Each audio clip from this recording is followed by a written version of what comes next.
phrase and narrative.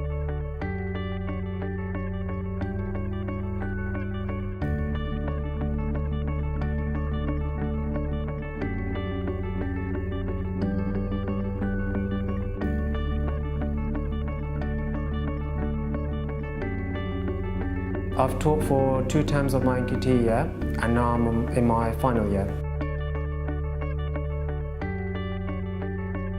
Initially I didn't understand what reading actually meant for children, and that meant developing children's comprehension skills and developing a deeper understanding of the text and getting the children to understand what the author was trying to portray to the reader.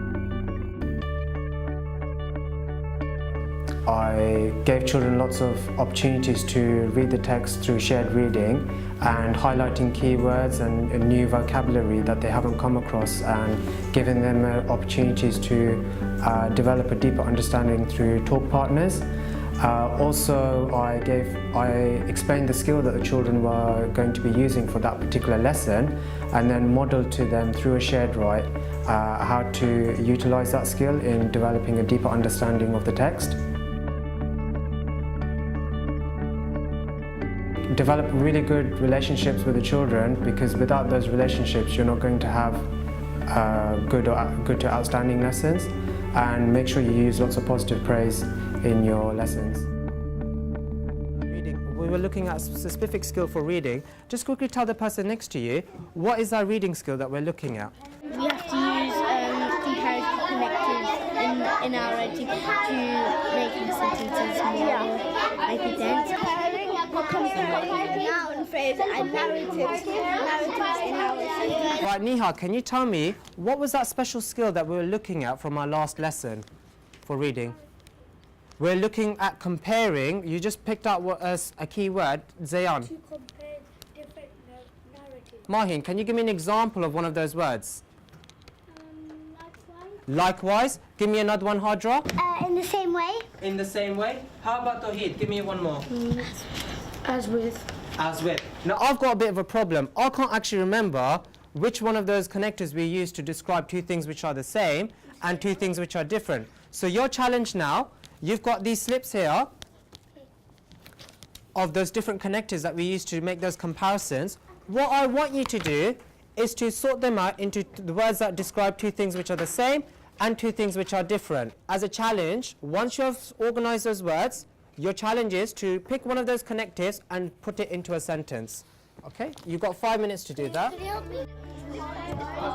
So, equally is same, similarity is the same. Instead of contrast is different. That's that.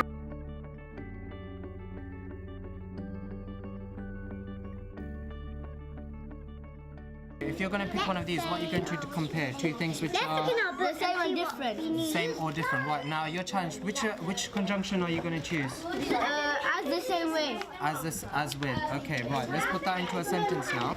The best comparisons had these special type of words that helped us to describe 2 things which were the same and 2 things which were different. Just quickly check on your tables, what were those words called? And can you come up with some examples of those words? Comparative conjunction and likewise, similarly, equally, in the same way. They're not room, it said on the next scroll. They came to Rifki and Bilal, carry on with me. All right, oh look, Grandpa looked, cried Charlie. Squirrels, shouted Rocasol. Creaky, said Mrs. Mike TV. I just got a quick question here. With your talk partners, I just want you to quickly think about the punctuation that has been used by Roald Dahl here. Just quickly tell the person next to you, how does that punctuation help? Exclamation marks, because he wanted the tone of the sound to go to a high pitch. What's the point in having an exclamation mark there? It tells the reader if they're shouting. Shouting, or there's a strong voice happening there. Good girl. It means because no one's allowed in. It's an important room. Like. Good boy. Aisha, when a word ends with an ly, what do we call those words? Adverbs. They're adverbs. Good girl. Okay, what I want you to do now, with the person next to you, I want you to quickly discuss what do you think this word intently means? What does intently mean in that sentence? And I've put down here some words here to give you clues on what it might mean. Concentrating is so much. That's what it might mean. Right, I've just had a lovely conversation here with Hajar and Tawheed. Hajar, can you tell me what's another way of saying intently? What's Roald Dahl trying to say about the way the squirrel... That he's listening very carefully. He's listening very carefully. What was he trying to listen to, Tawheed? And he's trying to listen really deeply into the hello voice of the walnut so he could hear inside if it's rattling or not. Okay. Fantastic. Head to one side. Listen intently. Then suddenly he threw the nut over his shoulder. Now, yesterday, Miss Rocket, she showed me some of her work from one of the children in her class. Now, we both agreed that this person here has made quite good comparisons. But I think, as a class, because we've been looking at comparing different narratives, we can actually improve it and make it even better. So, why have I underlined this in pink? I've got evidence, and I've put it into the text. What do we call that? Mahin? Those are called quotation marks. Good girl. Why is that a good thing to have in our writing? Because it sounds more realistic. It sounds like you're actually there. Yeah. What connective would you use instead? Alternatively. Alternatively. Good girl. So I would circle that, and I'll change that to alternative. Or in contrast.